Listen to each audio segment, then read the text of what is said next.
Εκείνους που κάνουν ταξίδια με γέρικα και αργοκίνητα φορτηγά και που καθισμένοι στο κατάστρωμα διηγούνται μεταξύ τους τις ιστορίες της ζωής τους ή καπνίζουν σιωπηλοί, κοιτάζοντας να κατεβαίνει η ωκεάνια νύχτα. Ο πατέρας μου δεν είχε σκοπό να με κάνει ναυτικό. Μακριά, έλεγε, παιδί μου, μακριά από το άτιμο στοιχείο. Δεν έχει πίστη, δεν έχει έργο. Λάτρεψε την όσο θες, δόξασέ την. Εκείνη αργά ή γρήγορα θα σου σκάψει στο λάκκο ή θα σε πετάξει άφηστο στο λάκκο. Έτσι και κόβε. Είπες θάλασσα, είπες γυναίκα, το ίδιο. Γεια μας. Ποτέ δεν ζήλεψα την τέχνη του Σφουγγαρά. Ποτέ στη ζωή μου. Αγάπησα τη θάλασσα. Με τους κόρφους, τα νησιά, τους καημούς και τη γαλήνη της. Μα όχι, ποτέ τα μυστικά της. Κάθε χρόνο, την εβδομάδα του Θωμά, όλο το νησί βούρκωνε από το καρδιοχτύπη των μανάδων. Και όταν το χειμώπορο όλοι έβγαιναν στο ακροτήρι για να χαιρετήσουν τον γυρισμό τους, εγώ γεμάτος περιέργεια έτρεχα για να δω πόσοι από αυτούς γύρισαν παράλυτοι. Κουρέλια της ζωής. Και πόσοι ξόμιναν και κάτω στην Αραπιά. Πέγνιο και βρώσει τον Αραπάδο. Γεια μας.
Μες στη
σκυρά.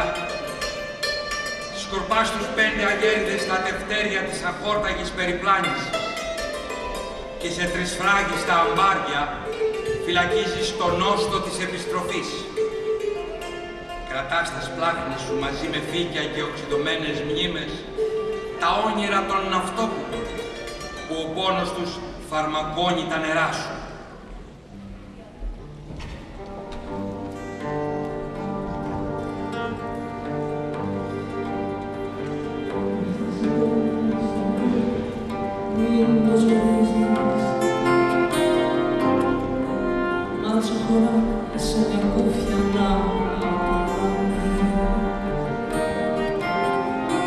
Θυμίζεις κάμαρες κλειστές, στέρια μυρίζεις. Ο πιο μικρός αχολογάει με ένα καλάμι. Γυαλίζεσαι της μηχανής στα 2 ποδάρια. Ο ρεκναδώνει στην ανάγκη το τιμόνι. Με ένα φτερό ξορκίζει ο κόμπι τη μαλάρια κι ο στραβοκάνης ο χαράμπιτες μόνοι. Απ' το ποδόσταμο πήγαμε ως τη γαλέτα. Μπορώ ποτέ να σου χαλάσω το χατήρι.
Πιο βαθύ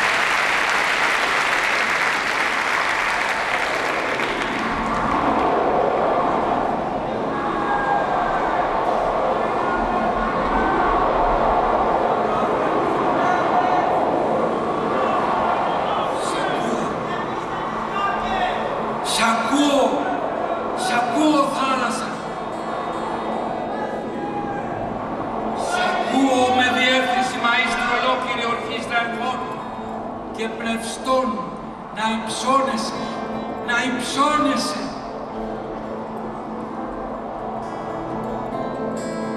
Και από μακριά ο αντίλαλος κρουστών πάνω στα βράδια.